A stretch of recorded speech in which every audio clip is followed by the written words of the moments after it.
ចាសូមរីស្វាគមន៍មកកាន់ podcast របស់ Khayu មលុបនៃភាពញញឹមតើបងប្អូនកូនក្មួយមានបានត្រៀមខ្លួនដែរឬទេថ្ងៃនេះសម្រាប់វីដេអូទី3នាងខ្ញុំលើកយកប្រធានបទ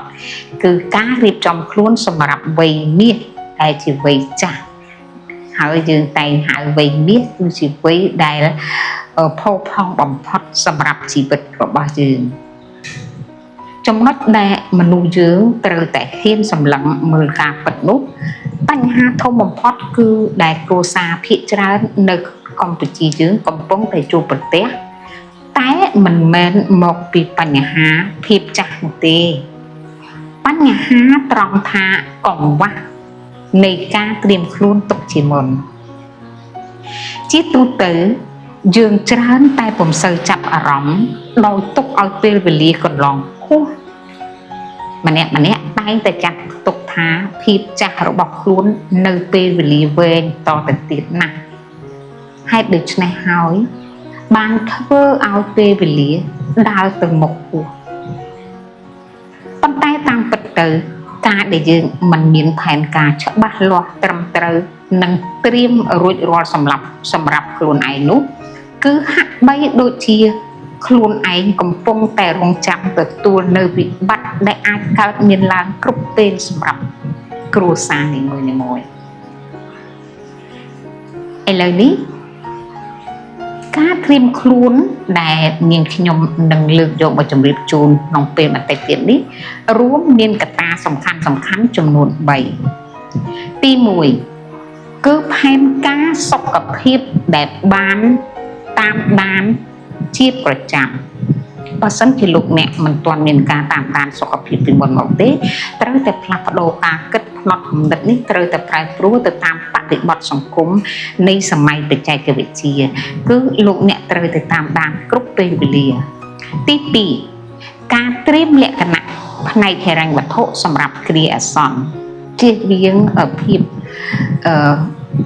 គេហៅថាភាពស្លន់ស្លោនៅពេលដែលមានគ្រាអាសន្នកើតឡើងចំពោះមុខទី3ចំណុចដែលសំខាន់បំផុតនោះគឺការពិភាក្សាបើកចិត្តទូលាយនៅក្នុងគ្រួសារដើម្បីទទួលយកផែនការសម្រាប់ត្រៀមទុកជាមុនលោកអ្នកជាទីមេត្រីគ្រួសារខ្មែរយើងភាគច្រើនការនិយាយរឿងទុកជាមុនដូចជាការឈឺស្កាត់ជាដើមឡាក់ត្រូវបានចាត់ទុកថាជារឿងសយសៀវដែលមិនគួរលើកឡើងទេការចាស់កើតឈឺស្លាប់ជារឿងសយសៀវចង្រៃគឺយើងអត់ចង់និយាយទុកមុនទេនេះដោយសារថាទម្លាប់ពីមុនមកប៉ុន្តែការពិតយើងរកឃើញថាការដែលយើងមិននិយាយគ្នាទៅជែកគ្នានៅក្នុងគ្រួសារទុកជាមុនគឺជាហានិភ័យគឺជាការបង្កើនហានិភ័យខ្ពស់សម្រាប់យើងទៅវិញទេទន្ទឹមនោះដែរយើងក៏សង្កេតឃើញថាបច្ចុប្បន្នមានគ្រួសារជាច្រើនបានចាប់ផ្ដើមខ្វាយខ្វល់អំពីការថែទាំនេះប៉ុន្តែគឺជាការខ្វាយខ្វល់ដែលមិនមែនកើតចេញពីគោលគំនិតដែលលោកអ្នកបានត្រៀមបំរុងទុកមុននោះទេវាគឺកើតចេញពីលទ្ធផលដែលបានមកពីមេដាបេដាដែលមានអាការៈធ្លាក់ខ្លួនឈឺធ្ងន់ហើយគួរឲ្យបារម្ភមែនទែនដែលធ្វើឲ្យពួកគាត់ភ័យស្លន់ស្លោនិងបាត់ភាពម្ចាស់ការស្ទើរតែទាំងស្រុង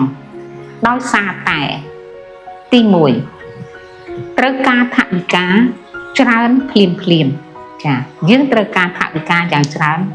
ក្នុងពេលភ្លាមនេះទី2ត្រូវការពេលវេលាដើម្បីមើលថែភ្លាមនិងភាពតានតឹងក្នុងគ្រួសារដែលកើតមានឡើងក្នុងកម្រិតខ្ពស់បំផុតនៅពេលដែលយើងធ្វើការសម្រេចចិត្តក្នុងស្ថានភាពអាសន្ននិងសម្ពាធនោះលទ្ធផលនៃការថែទាំក៏ជួបនឹងភាពខ្វះខាតផងដែរនេះជាកត្តាគួរឲ្យព្រួយបារម្ភដែលគ្រួសារនៅក្នុងសង្គមកម្ពុជាគួរតែផ្លាស់ប្ដូរផ្នត់គំនិតចាស់ហើយនាំគ្នាមកកែប្រែដើម្បីត្រៀមរៀបចំផែនការត្រៀមបំរុងទុកជាមុនចឹងហើយបានជាយើងរកឃើញថាបញ្ហាមិនមែនជាភាពចាស់នោះទេ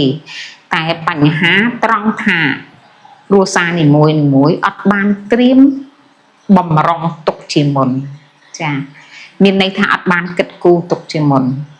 ចាសូមលើកទឹកចិត្តឲ្យបងប្អូនផ្លាស់ប្ដូរគំនិតថ្មីដើម្បីឲ្យគ្រួសាររីកចម្រើនរុងរឿងចាប្រកបដោយសុខុមាលភាពចាសូមអរគុណជួបគ្នានៅវីដេអូទី4ទៀត